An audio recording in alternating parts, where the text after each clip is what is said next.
Bonjour à tous, bienvenue sur la chaîne YouTube Mécanique Sportive, c'est Nicolas. Aujourd'hui, on est entouré de Renault 5 puisque c'est les 50 ans de la Renault 5. Donc je vais vous faire une petite présentation dans un lieu qui est un petit peu musée pour nous, qui a été fait pour vous présenter plusieurs types de R5 et on va en essayer. On va essayer celle-là et celle du fond là-bas qui est une Alpine puisque c'est existant en Alpine et il y a des rétrofits. On va essayer donc une des toutes premières, celle-ci, une Alpine et une rétrofit, donc qui serait en électrique. Et oui, il y a des électriques. Bon, c'est parti, on commence la présentation. On a pas mal de Renault 5. Vous voyez là-bas, il y en a aussi des très très sympas. Donc on va faire un tour, je vous les présente tout en détail de la première à la dernière. Alors on peut voir ici une des toutes premières Renault 5 à partir de 1972. Petite spécificité qu'on va voir tout de suite, c'est regarder ce logo. Alors peut-être certains d'entre vous le connaissent, certains non. Ce logo était seulement en 1972 pendant une partie de la production des Renault, puisque ensuite il est passé à ce logo que l'on connaît et surtout qui est revenu de nos jours inspiré le nouveau logo Renault. Par exemple, on peut le voir ici sur mon badge, donc, qui s'inspire de celui-ci avec un petit peu moins. Donc celle-ci était vraiment la première produite. Il s'en est vendu plus de 5 millions des Renault R5 et ensuite il y a eu la Super 5 que l'on connaît. Cette voiture, elle avait les premiers pare-chocs en plastique ici. Donc, de base c'était souvent des chromes et là on peut voir du plastique à l'avant et à l'arrière. Donc ça c'était une petite révolution sur les voitures. On peut voir à l'intérieur, hop, à quoi ça ressemble. Donc on avait la clé à gauche sur ce modèle et le levier de vitesse en haut. Donc ça c'est une Renault 5 L. Il y avait les L et les TL. Ce qu'il faut savoir aussi c'est qu'à l'époque, donc on pouvait quand même monter à 4 ou 5 ici à l'intérieur. On avait les ceintures à l'avant, à l'arrière c'était pas obligatoire à l'époque. Un châssis très très fin, des petites portes en sky comme ça. Et c'était une des premières voitures lancées ici en 3 portes. Alors de base ils se sont dit ouais ça va pas forcément trop marcher les concessionnaires Renault, mais au final c'était un vrai carton cette voiture. Et ces voitures ont été produites en France, en Espagne et en Belgique. On en a retrouvé dans pas mal de pays du monde. Ensuite ici on a une TL. TL c'était un petit peu au-dessus. On peut voir par exemple là qu'autour du pare-brise il n'y a pas de contour chromé. Là on en a. On a également un deuxième rétroviseur. Donc ça c'était une version un petit peu au-dessus, plus sympathique. Au niveau des jantes, on avait des jantes tôle avec des petits enjoliveurs dessus. Et là sur celle-ci donc on peut voir qu'on retrouve le nouveau logo. À l'époque, donc pareil, on a des petites fiches techniques ici. On peut voir 1974, 4 cylindres, 956 cm3. Et sur celle-ci, on avait un plus petit moteur. Alors je vous montre les fiches directement. C'était un 782 cm3 de 36 chevaux avec une boîte 4 vitesses. Il faut savoir, c'est que celle-ci, elle avait des freins tambour sur l'avant et les TL avaient des freins à disque à l'avant. Là, on a une voiture qui fait 790 kg. À l'époque, c'était bien plus léger que nos voitures de nos jours. À l'intérieur, celle-ci est un modèle très très rare puisqu'elle est orange sur l'extérieur et orange à l'intérieur. On peut le voir de cette façon, avec une sorte de sky comme ça. Alors, c'est très très pétant. Toujours à gauche, toujours ces petits volants. Ici, le levier de vitesse qui est en haut et sur les TL, on avait le choix de l'avoir ici ou au sol. Hop.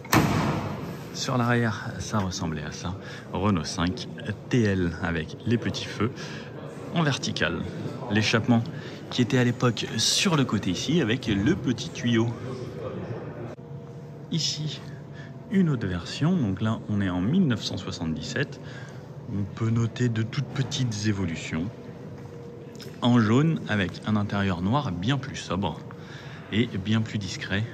Comme on peut le voir là. Et cette fois-ci, on arrive avec le levier de vitesse ici au plancher. On a quand même une radio, parce qu'à l'époque on aimait bien écouter la radio et la musique. Le tableau de bord ressemble lui à ça. On a quand même de la ventilation ici, sympathique. Bon, et en plus l'avantage c'est qu'on va pouvoir toutes les essayer. Là on retrouve une version automatique. La version automatique avait des pare-chocs ici en noir. Et c'était la première à avoir des protections latérales également. On avait un toit ici, une sorte de sky qui faisait vraiment la différence comparé aux autres. Donc ça, c'était un petit peu la version luxueuse qui se faisait automatique. La trappe à essence ici, sur l'arrière, ces grandes fenêtres, et sur la boîte automatique, hop, voilà à quoi elle ressemblait juste ici. Toujours la radio, alors ça je peux pas vous le retransmettre, mais il y a une odeur dans ces voitures, on sent que c'est les voitures d'époque, c'est très sympa. Là on retrouve une version GTL 4 cylindres, 45 chevaux. 45 chevaux hein, jusqu'à dans les années 2000, il y avait des voitures comme ça. Donc on retrouve ici une voiture en traction également. En rouge, la GTL, c'était le modèle le plus vendu de toutes les Renault 5. On comprend pourquoi. Pareil, au niveau des jantes, on avait quelques différences par rapport aux premières. Les rétroviseurs qui ont changé également, comme on peut le voir par rapport à l'autre là-bas, des rétroviseurs un petit peu plus gros en plastique. Cette GTL avait aussi une particularité, c'est d'avoir les poignées ici en chrome. Et à l'intérieur, on avait une boîte 4 vitesses avec le volant également et qui a évolué ces années-là. Le tableau de bord également évolue, donc on n'a plus le tout petit carré, c'est pareil, on a toute l'odeur ici. Pas d'appui-tête sur ces versions de ces années et regardez, l'échappement n'est plus là. On retrouvera l'échappement à l'arrière de la voiture et toujours ces protections sur le côté de la GTL. La GTL, elle, était produite en 3 portes et en 5 portes. Ce qu'il faut savoir, c'est qu'en Espagne, il existait la Renault 7. La Renault 7, c'était ça, mais avec un coffre, une malle de coffre ici, comme on retrouve sur les berlines. Et au final, ils ont juste changé ça. Et c'était cette Renault 5 GTL ici. Ici, on retrouve une TX, qui était une version spécifique avec des couleurs spécifiques, pareil, des jantes également. Pas mal de petits changements. Et à l'intérieur également avec ces couleurs marron ici et une boîte automatique. Ensuite on retrouve la Lauréate qui était un petit peu la dernière version qui reprenait quasiment tout sur la R5 et on a la version Baccarat juste ici, la version Baccarat qui elle est la version haut de gamme. On a retrouvé des R19, des R21 Baccarat. Vous pouvez voir, on voit vraiment qu'elle a un autre style et même aujourd'hui pour moi elle me choquerait pas cette voiture hein, puisque elle a quand même gardé une très très belle gueule je trouve. Et on a les poignées qui sont différentes ensuite sur ces voitures là.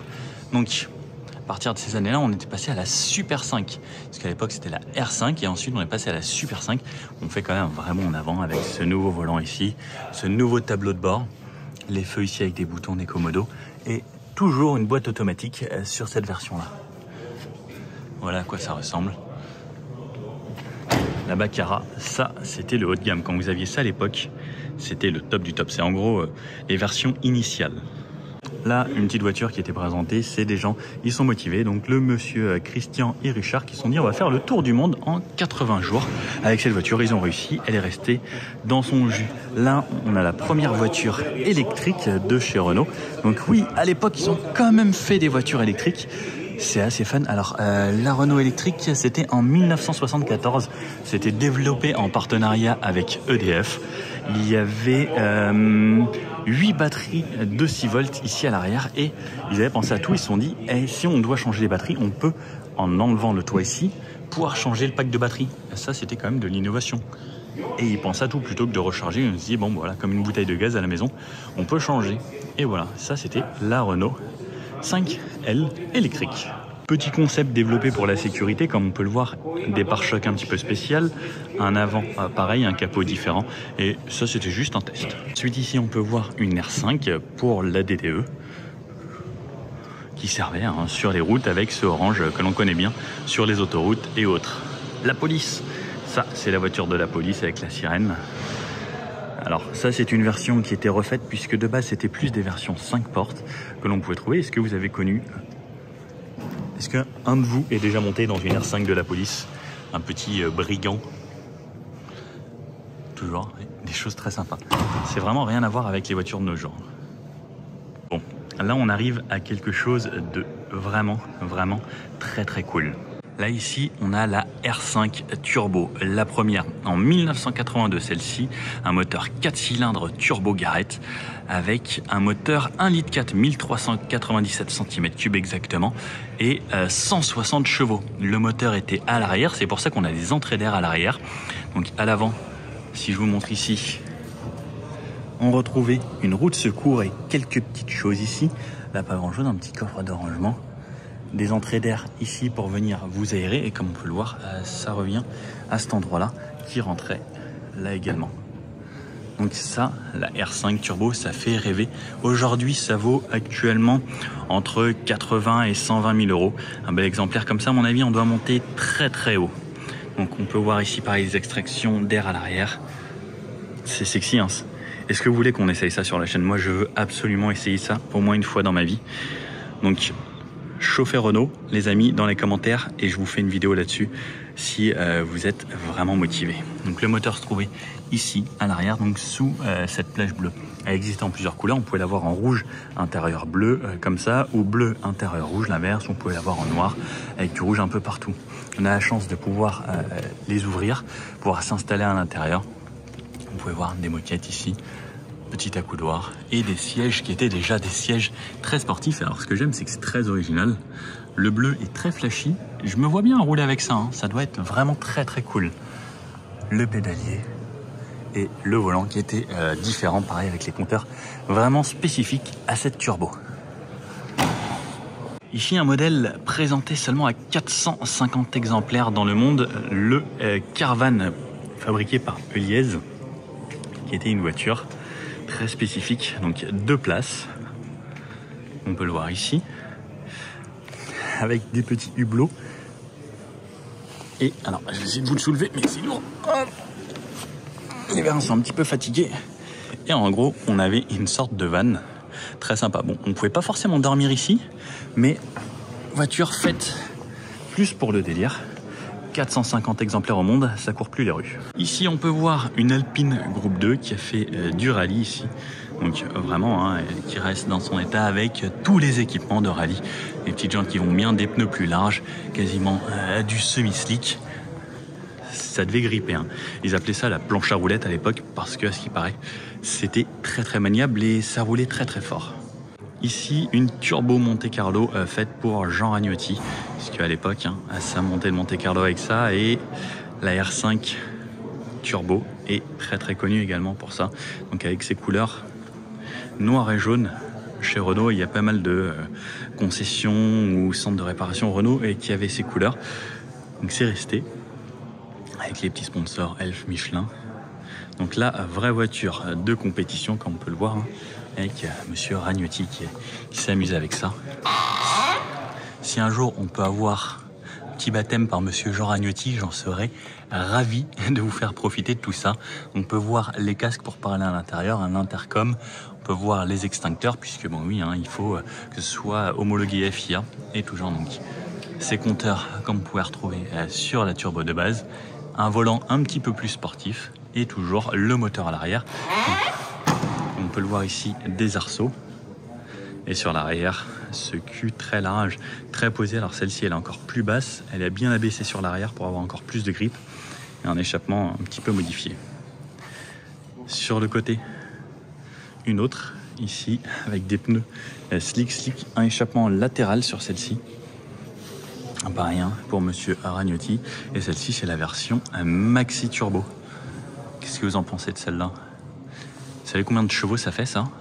370 chevaux avec le moteur 4 cylindres en ligne, 1 litre 527 exactement, turbo compressé. Ça fait quand même beaucoup de chevaux, ça, pour l'époque, hein. 370 chevaux là-dedans. Ça devait envoyer parce que, pareil, hein, les poids en étaient beaucoup plus légers que les voitures de nos jours. Wow. Ça doit être la folie. Ici, on a une Super 5 GT Turbo. Alors ça, pareil, hein, ça court plus les rues de nos jours. Très sympathique. 115 chevaux, donc ça, c'était beaucoup moins puissant, mais ça avait quand même une sorte de petit look dynamique, hein, un petit peu l'époque des GTI. Lorsqu'on avait ça, c'était quand même la classe. Bon, je vous avoue, c'est pas ma couleur préférée en blanc, comme ça, elle fait un petit peu trop discrète. Et ensuite, la Super Production, ça c'est vraiment une voiture faite que pour le circuit. Donc, comme on peut le voir, il y a un siège à l'intérieur seulement. Des jantes vraiment faites pour, les rétros au minimum. Ça, c'était vraiment fait pour envoyer et avoiner. Aileron sur le haut. Les courses avec ça, ça devait être n'importe quoi. Et je pense que ça devait être beaucoup plus folklore que les voitures qu'on retrouve de nos jours. La R5 Diamant qui vient d'être présentée à Paris. Elle est toute rose, elle est toute mignonne.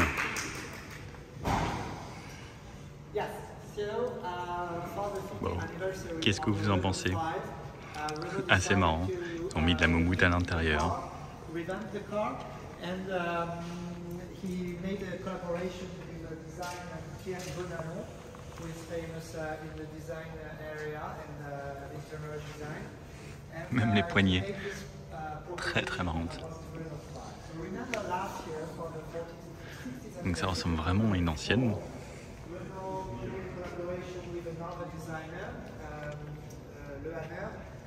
On the Renault 4, so we decided to do it once again on the Renault 5. Donc voilà un designer pour le fun. Voiture électrique. Donc rétrofit, très sympa.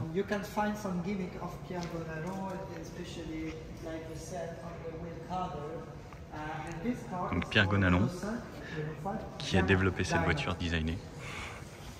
Il a mis des petits soleils qu'il aime bien avec des couleurs un petit peu. Lights in the back in the shape of diamond, and when they light up, they look like rubies because they are red. Bon, et voilà pour le 50e. Bon, on peut voir donc cette poignée ici, c'est de l'or 24 carats. Et on peut en retrouver également à l'intérieur sur le pommeau de vitesse et un petit peu tout ce qui est couleur dorée, c'est de l'or. La peinture, c'est une peinture 3 couches qui a été faite, 2 couches de rose. Et alors, je ne sais pas si vous pouvez le voir ici, mais il y a des petites réflexions dorées puisqu'il y a des petits pigments d'or également. Donc, petite voiture de luxe, hein.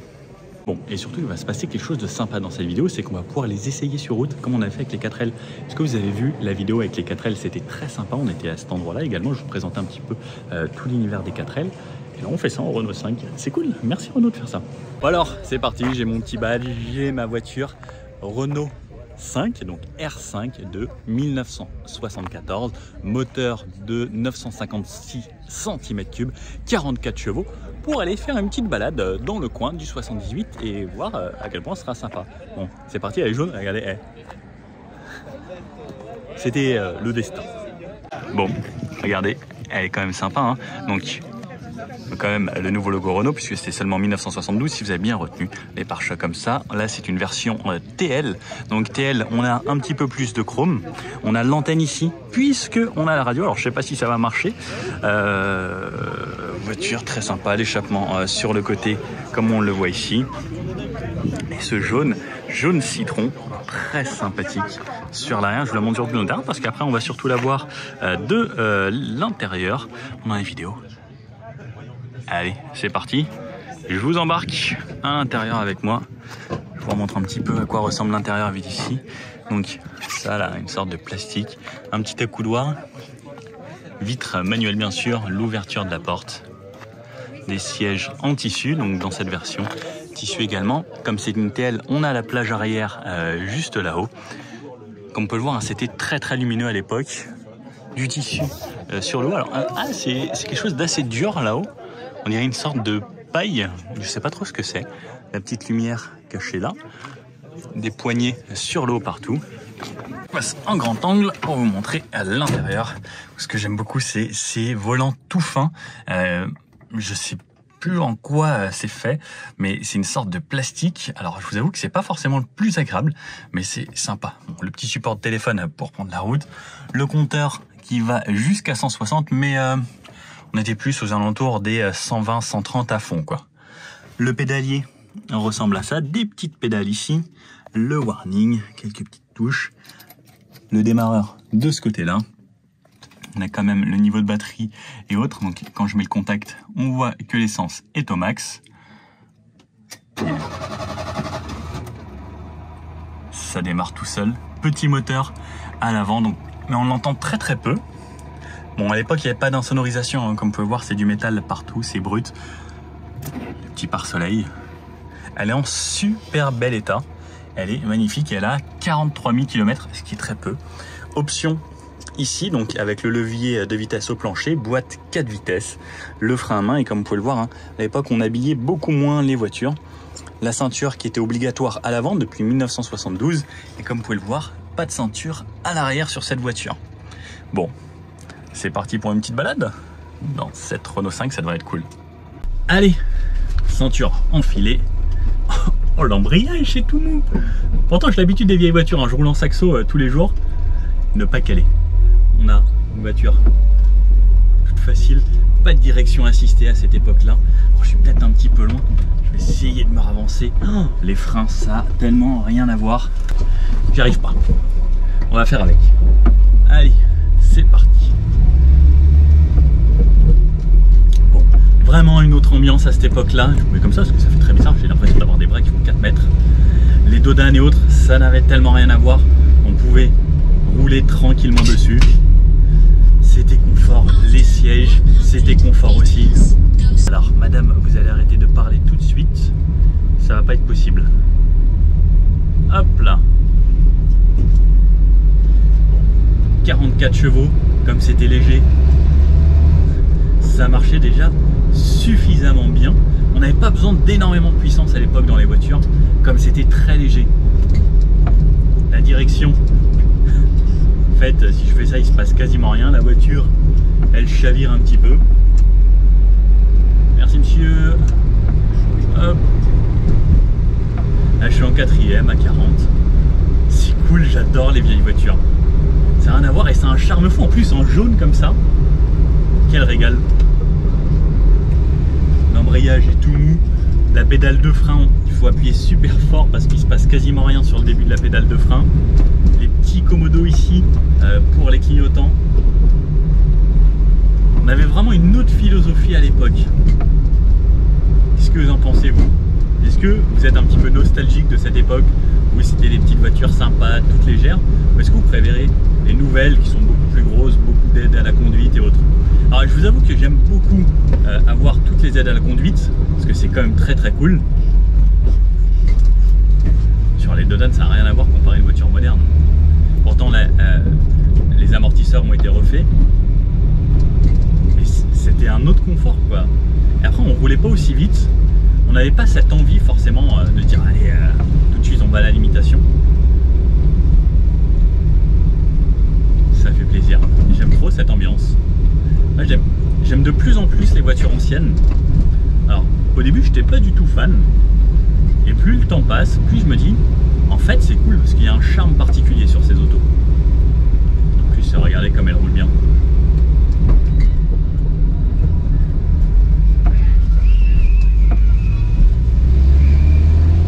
Ça relance. Bon, vous me connaissez, tout à l'heure on va forcément se trouver une petite route, on va se tester un petit 0 à 100, ça devrait être assez marrant. Et pour la ville, qu'est-ce que j'adore. Alors mon petit rétro, je peux le régler comme ça, manuellement. Là c'était du full manuel à l'époque. J'ai le rétro que d'un côté, plus le rétro central quand même. J'adore. J'adore. Bon, j'espère un jour pouvoir essayer une turbo aussi, hein, parce que ça serait quand même le kiff ultime. On a vraiment envie de chiller. Je me vois bien sur les bords de plage, un truc comme ça. Il n'y a pas eu de version cabriolet de la R5. Ça aurait été super cool.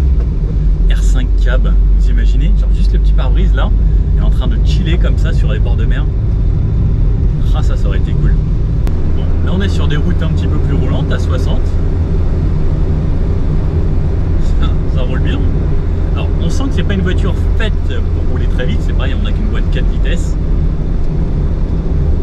J'adore. Enfin, et si j'ouvre complètement la tête, alors j'espère que ça fera pas trop de vent pour vous, ça devrait aller. Se poser comme ça, comme dans la 4L. Et rouler tranquillement.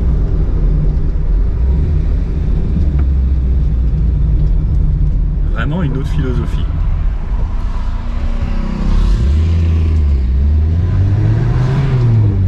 Ça accélère un petit peu. Alors ce que j'aime beaucoup, c'est qu'on a l'échappement latéral. Donc j'ai l'échappement là, juste là sur le côté, donc avec la fenêtre ouverte. Ah là là. En version sportive, ça aurait été marrant, ça a l'échappement sur le côté. On aurait eu envie de rouler, mais tout le temps à aboiner un petit peu, quoi. Bon, sur une petite route à 80. Alors ce qui est sympa, c'est que là j'ai la vitesse GPS et la vitesse compteur. On est à 80 compteurs, on est à 72-73 vitesse réelle. Ça fait un petit peu de bruit, hein, c'est plus bruyant. Alors effectivement, à l'époque, quand on partait en vacances avec ce genre de voiture, bah, c'était forcément un petit peu moins agréable lorsqu'on avait forcément de la route à faire. Sur les autoroutes, ça devait être un petit peu plus pénible. Mais quand on avait ce genre de voiture, c'était pas forcément l'autoroute qui nous intéressait le plus. Alors, c'est sur ce genre de petite route où ça me rappelle ces voitures. Ce qu'il y a dans les films, vous savez, les vidéos Louis de Finesse, où ils sont avec les 2 chevaux et ça tangue de partout dans les virages. Et c'est là que c'est assez marrant. Parce que la direction, c'est... enfin, oups, c'est vraiment n'importe quoi. Il faut vraiment tourner pour tourner. Et enfin, sur le début, en fait, je peux faire ça. La voiture continue à aller droit. Parce que bon, il y a les pneus qui se déforment, il y a du jeu dans la direction. Mais c'est ça tout le charme aussi de cette voiture. Et le roulis que ça prend.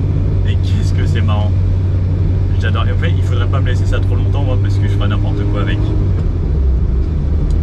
Mais c'est ça tout ce plaisir en fait de cette voiture. Ça se roule pas vite. On peut la rouler vite et ça devient très marrant. Mais c'est vraiment pas fait pour. Ah, il y a des collègues qui se sont arrêtés là, qui font quelques photos. Parce qu'on a quelques collègues un petit peu de tous les pays. On a des Croates aujourd'hui et d'autres qui viennent essayer ce patrimoine français, la Renault 5. Allez, en virage. Là, on a des sièges qui maintiennent quand même plutôt pas mal en plus. Et c'est vraiment sympa.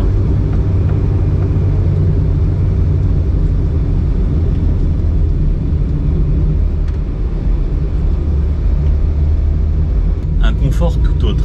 Et en vrai, ces sièges, ils sont bien. Ah, je suis bien dedans. Ils maintiennent super bien sur le côté. Ça a vraiment changé les voitures. Ça n'a tellement plus rien à voir.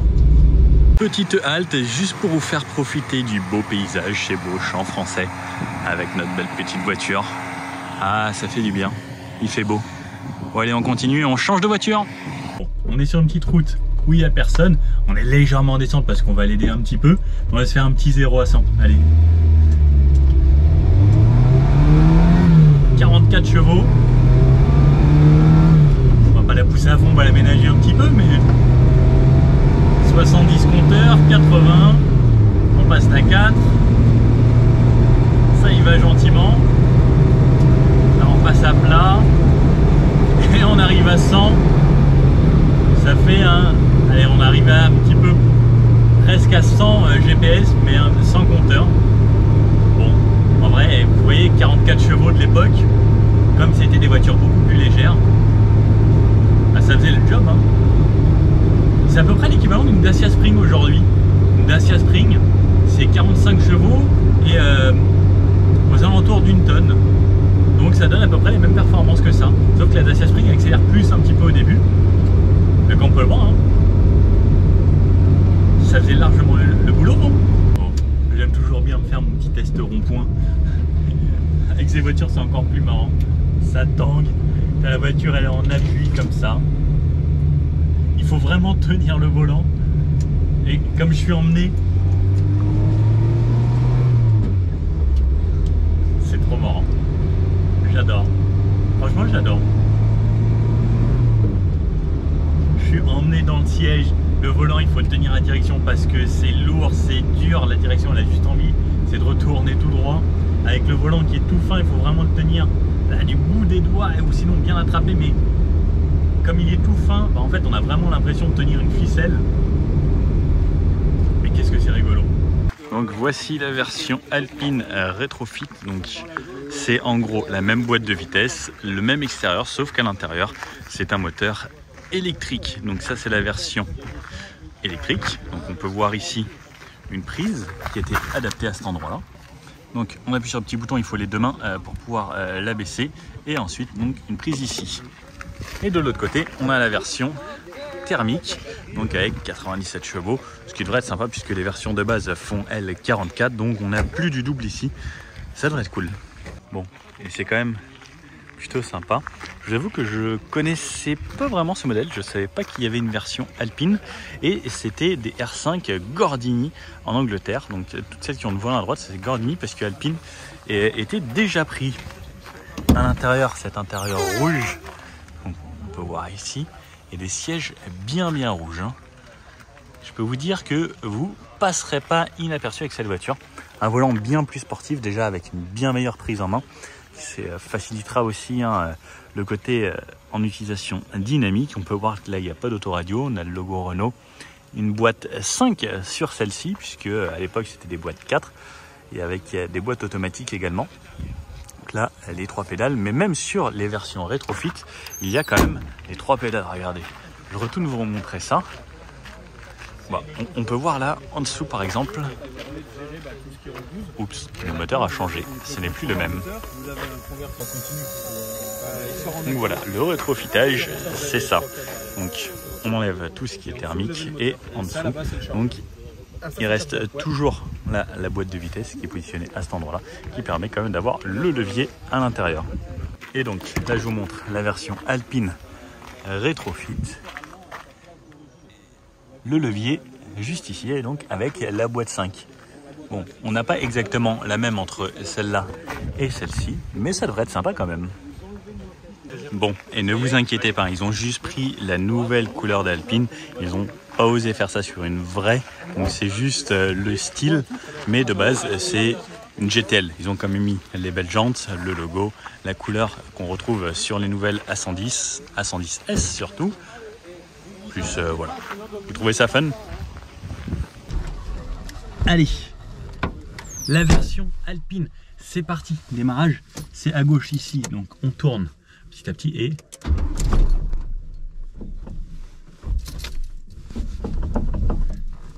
ils avaient laissé un rapport. Allez, démarrage.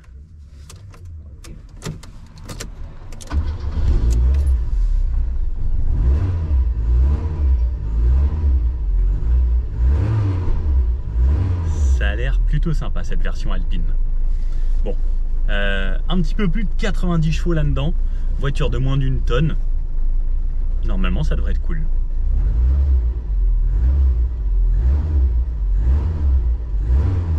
« 3000 tours.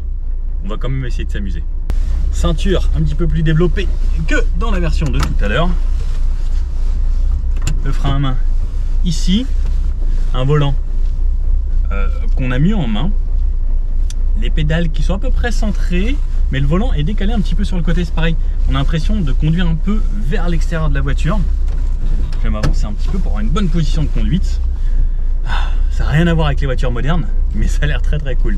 Premier tour de roue dans celle-ci. Alors là on est sur une route un petit peu dégradée, on sent tout de suite que c'est une version Alpine, que c'est autre chose. J'ai l'impression de conduire un petit peu, j'avais essayé une Mini où c'était un petit peu le volant incliné de cette façon, cet esprit, et elle est quand même assez raide. Et on sent que c'est une voiture qui a tout de suite un caractère un petit peu plus sportif sur ce modèle. Toujours ces tout petits clignotants. J'adore cette ambiance. Oh, j'ai l'heure là-haut. Regardez. Là-haut, il y a l'heure. Allez, on laisse passer les gens comme ça, on se suit après entre copains R5. Allez hop.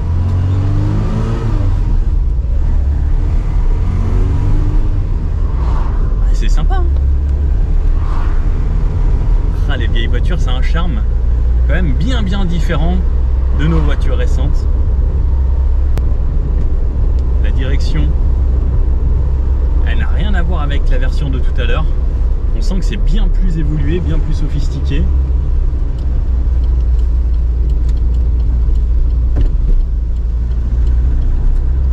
Elle tangue pas du tout comparée à l'R5 de tout à l'heure. Alpine, ils ont vraiment travaillé ça très bien. Et ça, c'était il y a quand même déjà un paquet d'années.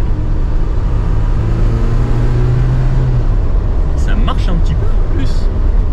On va continuer de la laisser chauffer un petit peu et on va voir ça sur des petites routes, ce que ça donne après. Celle-ci sur les Dodan, il faut ralentir un petit peu plus parce que elle est bien plus raide. La boîte, c'est un peu. Il faut bien décomposer le mouvement, qui permet de bien enclencher le rapport. Mais quel régal! Cette petite odeur d'essence, enfin ce petit tout. Je vous avoue, vraiment, je deviens de plus en plus fan des voitures anciennes. Allez, on va prendre un petit peu de rythme ici. Je suis en 4, je relance. Bon, c'est des petits moteurs, mais ça y va bien. Ça a l'air de pas trop mal tenir la route. Et sur les petites routes comme ça, il peut tomber les rapports, faire du talon pointe, les pédales sont assez proches.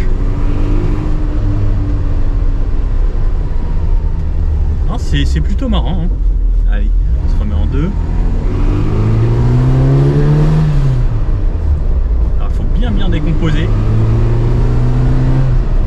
On prend quand même du plaisir. C'est un petit peu toutes ces petites GTI quoi. Je vais fermer pour le bruit.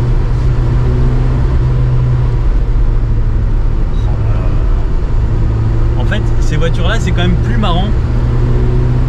Parce qu'on peut mettre du rythme et sans aller trop vite, on prend du plaisir. Comparé aux voitures modernes où il faut rouler vraiment très fort. Par contre la boîte, il faut bien décomposer. Alors, on va pas se mentir, c'est pas extraordinaire, mais pour l'époque, ça c'est le genre de voiture qui envoyait bien quoi.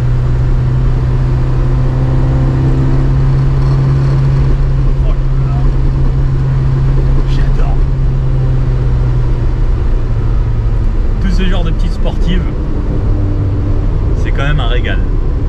En fait, on a envie de se faire plaisir avec. On peut tomber le petit rapport.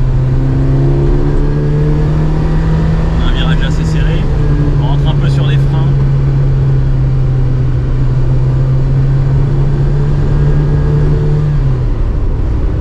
Ouais, c'est marrant. Franchement, c'est pas tous les jours que je vais conduire une R5 Alpine. J'en profite et je vous avoue, je pense que vous voyez, hein, j'ai la banane. C'est des autos vraiment plaisir. Même la R5 de base, celle que j'avais juste avant, du début des années 1970, c'était déjà super cool. Et là, c'est encore mieux quoi. Bon allez, on va passer à la version rétrofit avec le look de l'Alpine, mais qui est en fait une GTL. Voir ce que ça donne un petit peu, ce rétrofitage. J'ai troqué ma version avec un vrai moteur à l'arrière à un collègue croate pour récupérer la version rétrofit. Donc comme je disais, elle a un petit look Alpine, mais c'est pas une vraie Alpine. Ils n'ont pas voulu faire ça. Ah, une vraie de vraie. Ah. Donc une version GTL. Il me reste 80%. Donc en gros, dans cette voiture, tout est comme l'ancienne, sauf le petit compteur. Ils ont quasiment tout conservé puisque pour l'homologation, en fait, à chaque fois que vous changez une pièce, il faut la réhomologuer. Donc quasiment toute la voiture reste inchangée. Toujours la boîte de vitesse, toujours l'embrayage. Donc par exemple, je peux mettre la première, ensuite je relâche l'embrayage et à ce moment-là, je peux partir juste en électrique. Alors par contre, on sent qu'on a un feeling très différent au niveau de la pédale d'accélérateur. Et c'est bizarre de partir dans ce genre de voiture avec le bruit de l'électrique. Donc ce qu'il faut savoir, c'est qu'il faut se faire... il ne faut surtout pas faire patiner l'embrayage parce qu'on a beaucoup plus de couple sur la voiture électrique. Là, regardez. Si je pars, alors il garde la puissance de la voiture puisqu'on n'a pas le droit de mettre plus de puissance qu'à l'époque.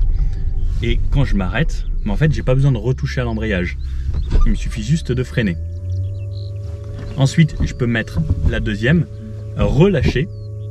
Là, vous entendez, il y a une petite pompe. Alors, je sais pas si vous l'entendez, mais en gros, comme il n'y a plus le système avec la dépressurisation pour le système de freinage assisté. En fait, c'est une petite pompe qui est ajoutée au moteur électrique pour pouvoir redonner de la puissance de frein.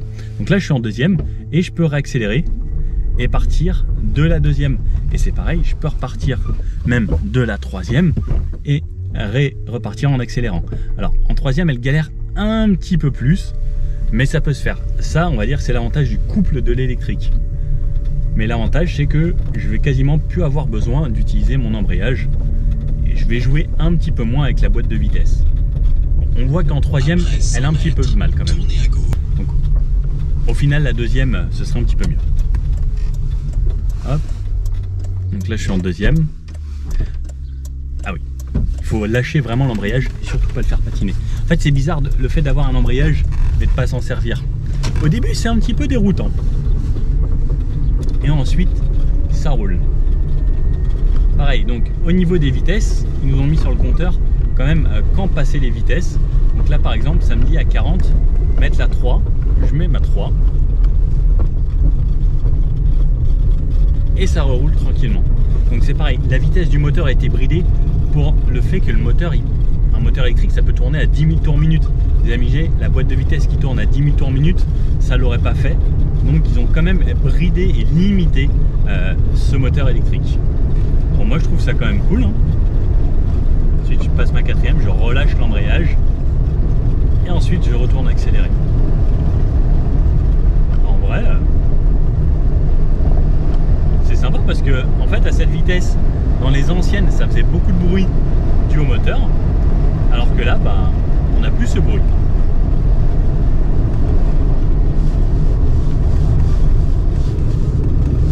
Par contre, oh, la direction,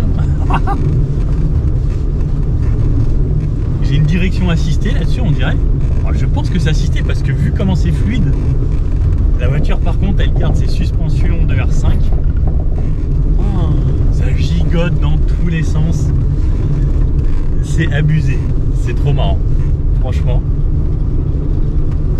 Bon, au niveau de l'autonomie, ils annoncent entre 70 et 80 km selon comment vous conduisez, selon les rapports que vous allez prendre et que vous allez engager. C'est une batterie de 10,7 kWh, donc des toutes petites batteries.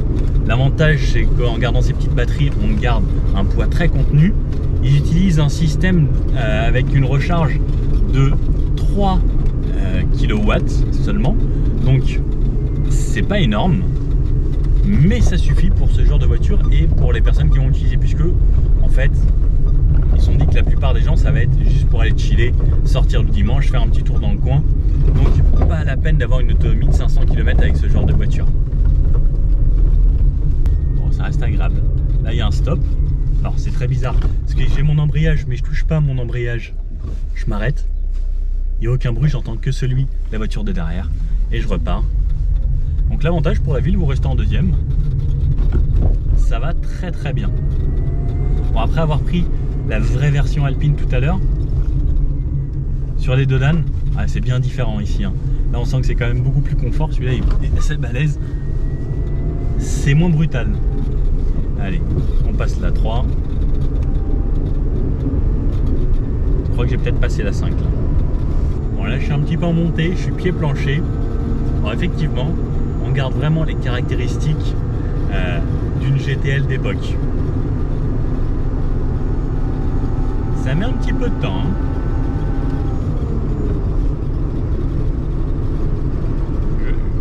Je pense que le 0 à 100 va être très très long. Je viens de penser, on n'a pas fait le 0 à 100 avec l'Alpine. Ah non. Oh, oh. Ça aurait pu être marrant.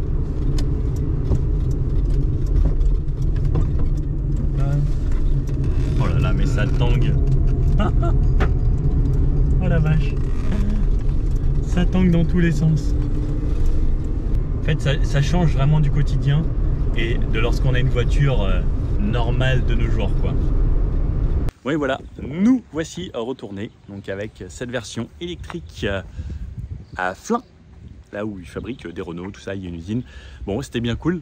Laquelle vous avez préféré, vous? Moi, je vous avoue qu'en fait, les trois sont totalement différentes entre la première qui était la vieille, l'authentique, très sympa avec un vrai moteur. La deuxième qui, elle, était beaucoup plus agréable, beaucoup plus sportive. Vous connaissez un petit peu la chaîne, c'est un petit peu ce que j'aime. Et ça qui est plutôt atypique, au final en électrique, alors rien à voir du tout. Mais d'un côté, c'est plutôt agréable. Moi qui conduis beaucoup de voitures électriques, et ben, ça m'a pas gêné. Et je trouve ça cool de pouvoir faire perdurer un petit peu ces voitures dans le temps et les rendre électriques. Bon, après, je vous avoue que la version alpine, elle me plaisait bien.